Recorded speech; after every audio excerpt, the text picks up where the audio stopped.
les travailleurs ont donc respecté la tradition de fêter, de célébrer cette fête des travailleurs, quelles que soient les conditions. Exactement. On a fêté quand même d'une façon ou d'une autre. Alors, aujourd'hui, nous sommes heureux de partager avec nos téléspectateurs la petite histoire de cette journée du 1er mai.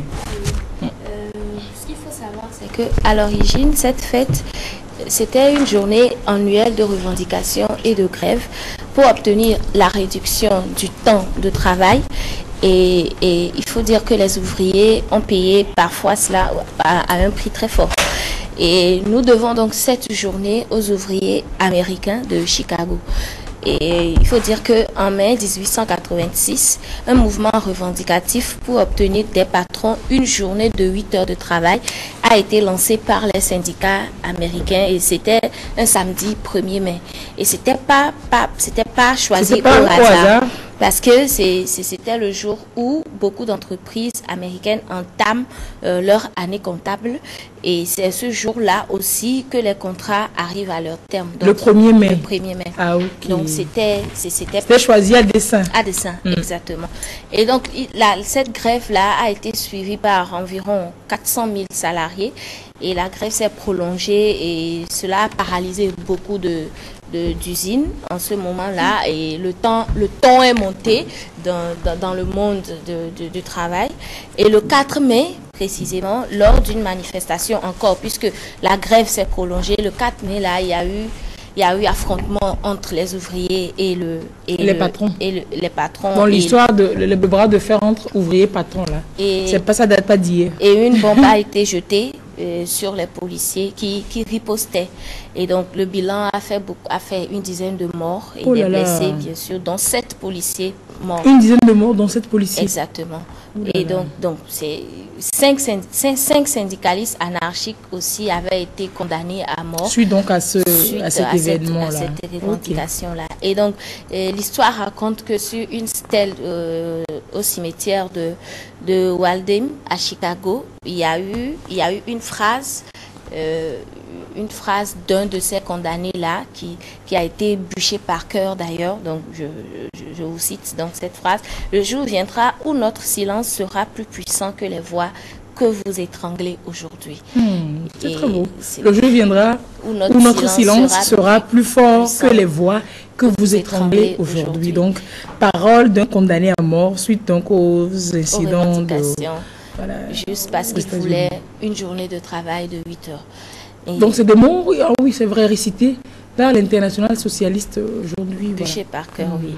Et donc 3 ans plus tard, le 20 juin 1889, c'est en leur mémoire donc que le congrès de la Seconde Internationale socialiste, réuni à Paris, a donc décidé de faire du 1er mai cette journée-là un jour de lutte à travers le monde. Donc l'objectif, c'était la réduction donc de la journée de travail à 8 heures, soit 48 heures par semaine. Et ça a été tenu à Paris, où on a décrété donc le 1er mai comme journée de lutte. Mais le premier, ça c'était en 1889. Oui, à Paris. À Paris. Donc en 1891, 3 ans plus tard, au nord de la France, à Fourmies, la manifestation, il y avait eu encore une autre manifestation qui a fini dans le sang, toujours avec la police qui tire sur les ouvriers. Un 1er mai. Bon, puisque c'était décrété journée de lutte pour le travail, donc en 1891, 1er mai, il y avait donc une manifestation. Et qui finit dans le sang aussi. Dans le sang, qui a fait 9 morts. Et donc, avec ce nouveau drame, c'est le 1er mai s'enracine donc dans la tradition de lutte des ouvriers des ouvriers européens pour la cause, pour le travail, la réduction d'heures de travail. Alors les militants, ils épinglent souvent une églantine écarlate, fleur traditionnelle du nord de la France, en souvenir du sang versé, et cela restera leur symbole, il faut le dire, jusqu'en 1907. Mais aujourd'hui, c'est beaucoup plus le muguet quand même qui est la tradition là-bas chez eux. Oui, tout à fait. Pendant de nombreuses années, le 1er mai, donc, une journée de revendication. Et le mot fête n'a pas été prononcé durant plusieurs années. C'est plutôt Une journée de revendication. Une journée de revendication, effectivement. Et donc, la raison est très simple. Pourquoi? Parce que les ouvriers, enfin, ceux qui revendiquent, ceux qui font grève ce jour-là, ils ont la forte probabilité de ne plus avoir leur fonction au lendemain de la grève. Quand ils reviennent, il y a pas... On change quoi? On les change, on les remplace rapidement. Donc, c'est-à-dire que vous faites la manif le 1er mai, le 2, vous êtes chômeur. Vous êtes chômeur, c'est ça. Et donc, pour ça, c'était pas une question de joie pour qu'on dise fête. Et il faut dire, même un exemple, en France, la grande vague de grève du Front populaire a même déclenché des renvois d'ouvriers le 2 et le 3 mai en 1936, par exemple. Donc, c'est pour dire que si vous vous obstinez, bon, c'est pas si vous observez donc le 1er mai, c'est que vous avez des soucis. C'est que vous avez des soucis au lendemain. Et en 1920, ça c'était encore en 36 en France. Voilà, c'est ça. C'est ça. Et disons que la Russie bolchevique a compris la chose plus tôt que d'autres pays. Et ce qui fait que en 1920, la Russie a décidé que le 1er mai soit désormais chômé et deviendra donc la fête légale des travailleurs. Donc c'est plus tard que les autres pays ont suivi le pas de la Russie. Bon, la Russie était plus maligne, c'est tout. Au lieu que ce soit une journée de revendication, une journée de grève, de réclamation, oui.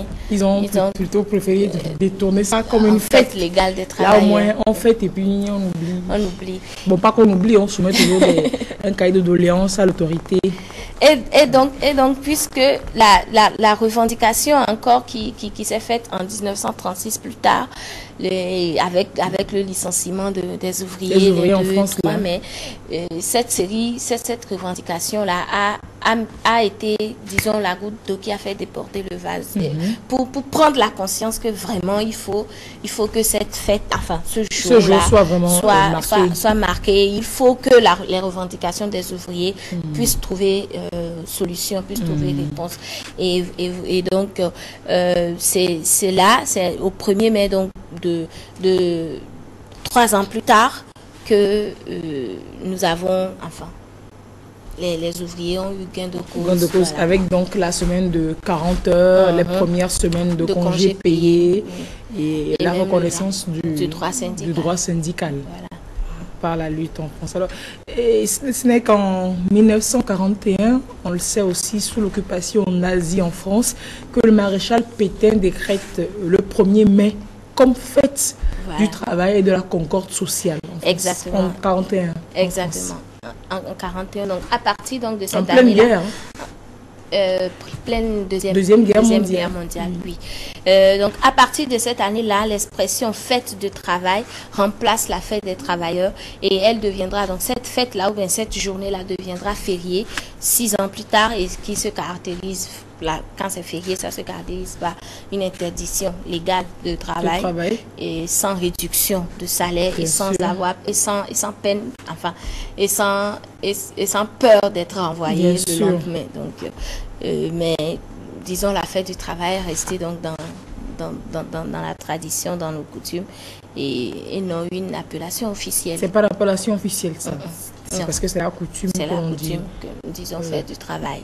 Mais sinon, ok, d'accord. Et aujourd'hui, cette fête est commémorée un jour par un jour chômé, payé et dans presque tous les pays du monde, sauf la Suisse et les Pays-Bas.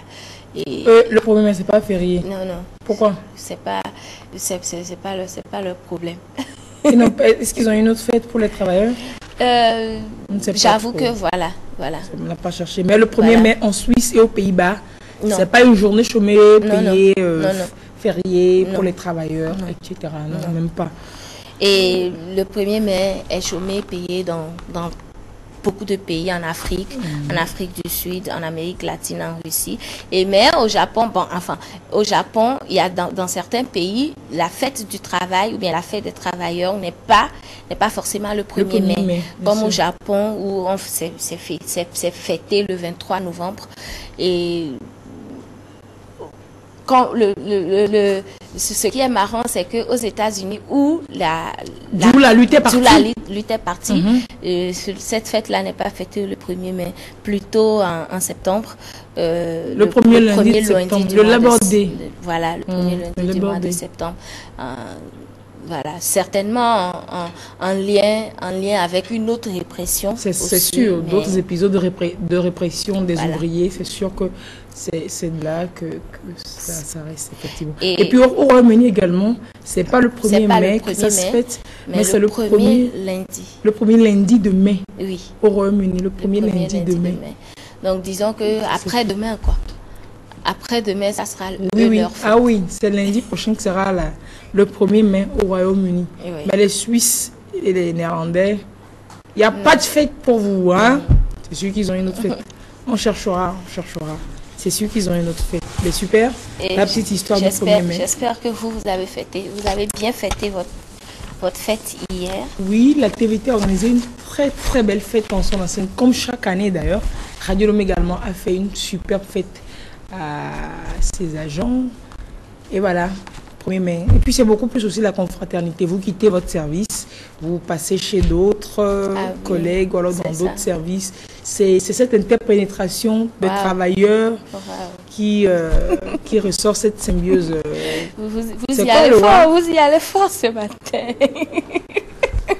On ne peut même pas utiliser les mots français. On ne peut même pas parler français. Oui. Ok, je me lève, je retourne à ma place et je ne dis plus rien.